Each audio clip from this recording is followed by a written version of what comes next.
Thank you sir. Sir ये लोग बंगाल के बारे में जो भी बोलते हैं सब गलत है। ट्रस्ट मी, इनको कुछ भी पता नहीं है। सिर्फ इलेक्शन के टाइम ये नेता लोग दिल्ली पैसेंजर करके पहुंच जाते हैं और हर के आ जाते हैं। इस बार भी वही होगा, देख लेना।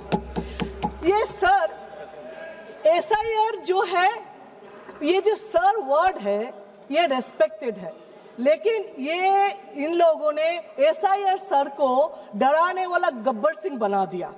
अब we all support clean electoral rolls, but SIR totally politically motivated. आप बताइए SIR का मोटिवेशन क्या है, इंटेंशन क्या है? 2004 तक 13 टाइम्स इलेक्टोरल रोल्स चेंज हुआ, इंटेंसिव रिवीजन हुआ। 1993 में एपिक इंट्रोड्यूस हुआ, 2004 में फोटो इलेक्टोरल इंट्रोड्यूस हुआ। 2006 से 2019 इलेक्शन कमीशन ने डिक्लेयर किया एपिक कंपलसरी है। 3 डिकेड्स ये एपिक से इलेक्शन हुआ। फिर आप भी बोल रहे हैं एपिक का कोई वैल्यू है नहीं, उसका डॉक्यूमेंट्स में सर में उसका कोई वैल्यू है नहीं।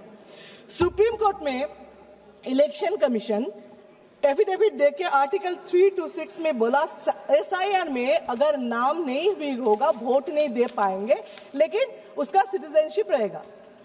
जो लोग वोट नहीं दे पाएंगे, सिटीजनशिप रहेगा, मतलब क्या? सेकेंड क्लास सिटीजनशिप देंगे क्या?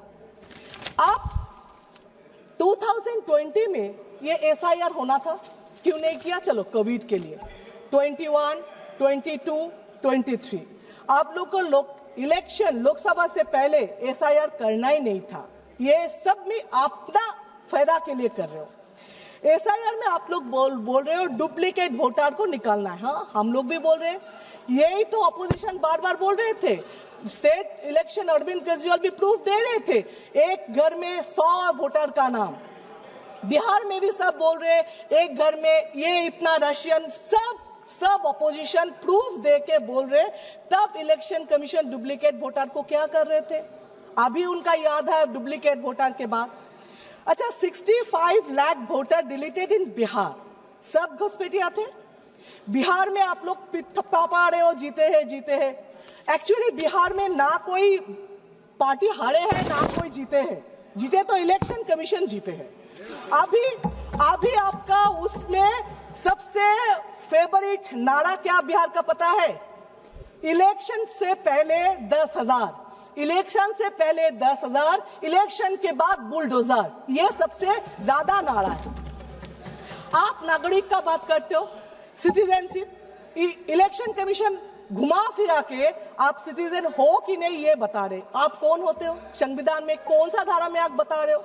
आपका पावर क्या है सिटीजनशिप देना लेना नहीं हो ये बताने के लिए? इसके लिए दूसरा authority national register of citizen होना चाहिए था, वो है ही नहीं। यहाँ पे इस देश में आइन है, डेमोक्रेसी है, संविधान है, बहुत सारे अथॉरिटीज है जो अलग अलग काम करना है, जिसको काम देना है, लेकिन नहीं, ये तो एक ही अथॉरिटी जो जुडिशियल से लेके सब कंट्रोल करेंगे। उसमें जितना करप्शन करना है करेंगे, इसीलिए एक ही अथॉरिटी रहना है, सबको पावरलेस करना है। आप बोल रहे हो जो जनगणना 2011 में हुआ, 21 में, उस टाइम भी कोविड थे, लेकिन उसके बाद भी इतना साल निकाल गया, आपने तो किया नहीं। क्यों नहीं किया? उसका सर्वे जब स्टार्ट किया था, क्या रिपोर्ट आया जिसमें आपने बंद कर दिया?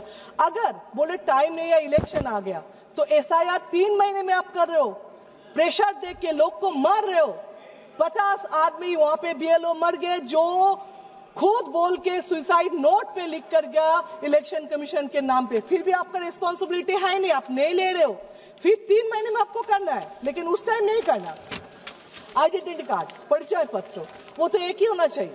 आप इतना 11 ऑप्शन दे रहे हो, उसमें एक होने से क्या दिक्कत था? इतना दिन में क्यों नहीं किया आपने?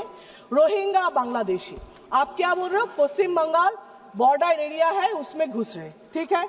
तो फिर ये लॉजिक में मिजोरम, नागालैंड, आसाम, मेघालय, त्रिपुरा, वो भी तो है, वहां पे ऐसा क्यों नहीं है? क्यों सिर्फ बंगाल? क्योंकि 26 में इलेक्शन है। अच्छा, आप मान लो ये बॉर्डर है, इसलिए बांग्लादेशी घुस रहे। कहां से घुस रहे? बॉर्डर से। बॉर्डर किसका है? बीएसएफ के। बीएसएफ किसका है? सेंट्रल के। होम मिनिस्टर क्या कर रहे हैं?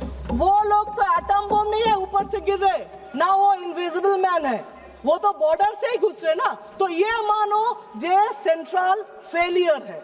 और आप ये बताइए, आपके पास कोई सर्वे रिपोर्ट है कितना घुसपैठिया है, कितना बांग्लादेशी है, कितना रोहिंग्या है? चीख रहे हो, चिल्ला रहे हो, आगे आगे आगे। कहां से आया? आपके रास्ते से। फिर कितना है?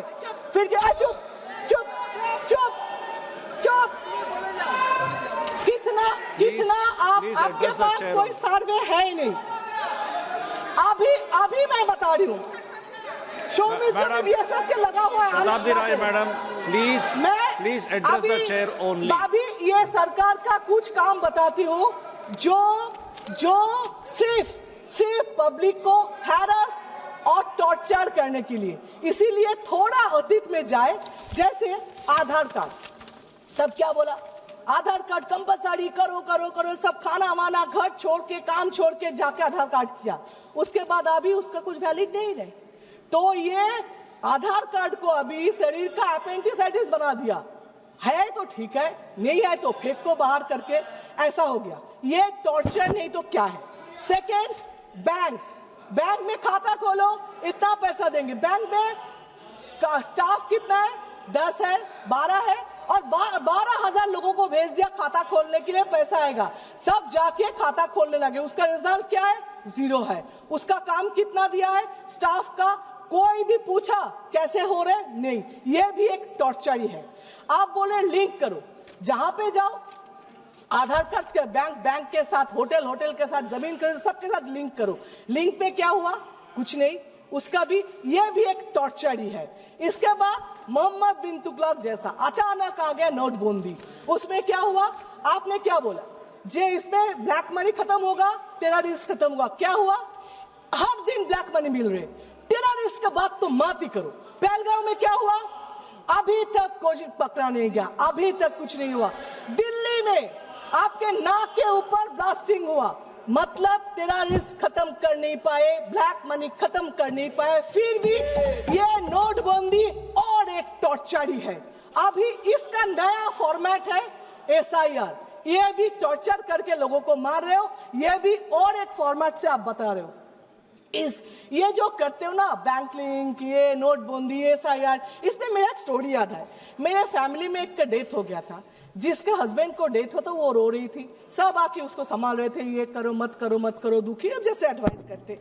उसमें एक आए थे, आके बोल रहे थे मत रो, ससुराल में इतना काम मिलेगा, बर्तन धोना, कपड़ा धोना, खाना बनाना, तो रोने का वक्त ही नहीं मिलेगा। मुझे लगता है यही पॉलिसी अपनाया सरकार ने, जो इतना बेकार काम देगा, लिंक करो, आधार करो, ये करो, जिसमें उसको पूछने का वक्त ही ना मिले काम क्यों है, नौकरी क्यों नहीं है। क्यों आप बोल रहे हो जो गरीब और भी गरीब हो रहे, 2-4 अमीर और भी अमीर हो रहे, क्यों टेररिस्ट रोक नहीं पा रहे हो, क्यों साइबर क्राइम रोक नहीं पा रहे हो, ये पूछने का वक्त ही नहीं मिल रहे। अब सर ये SIR क्या करेगा पता नहीं, लेकिन एक चीज किया, देश के लोगों को बेइज्जत करके रखा। एक 80 साल के बुढ़े आके पूछे, बेटा देखो बेटा, मेरा बाप दादा यहाँ पे थे, मैं भी यहाँ पे जन्म लिया, मेरा 2 जनरेशन भी यहाँ पे है, फिर भी बेटा देखो तो मेरा नाम है कि नहीं, मैं नागरिक हूं कि नहीं, मेरा बाप दादा शहीद हुए थे इस देश के लिए, देखो ना बेटा उसका नाम कहीं पे है कि नहीं। ये जो शर्म की बात है, ये शर्म देश कभी पहले देखा नहीं था।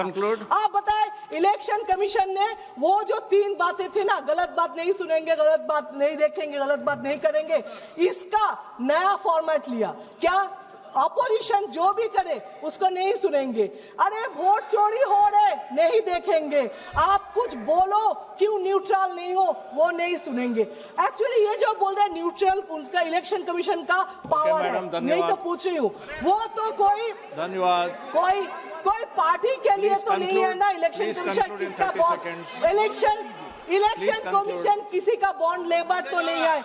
इलेक्शन कमीशन कोई पार्टी को जिताने के लिए, हराने के लिए शपथ तो नहीं लेते, ऑफिशियली अनऑफिशियली पता नहीं है। आप लोग बोल रहे हो जे फिर भी इलेक्शन कमीशन के ऊपर दाग इतना क्यों लग रहे, क्यों क्वेश्चन मार्क आ रहे, ये तो आप बताओ। आप बिहार को बोल रहे हो जीते हैं, कोई बोल रहे जीते हैं, कोई बोल रहे लूटे हैं, पता नहीं लूट कर जीते हैं कि नहीं, लेकिन ये बता रही हूं बंगाल में आप वो कर नहीं सकते।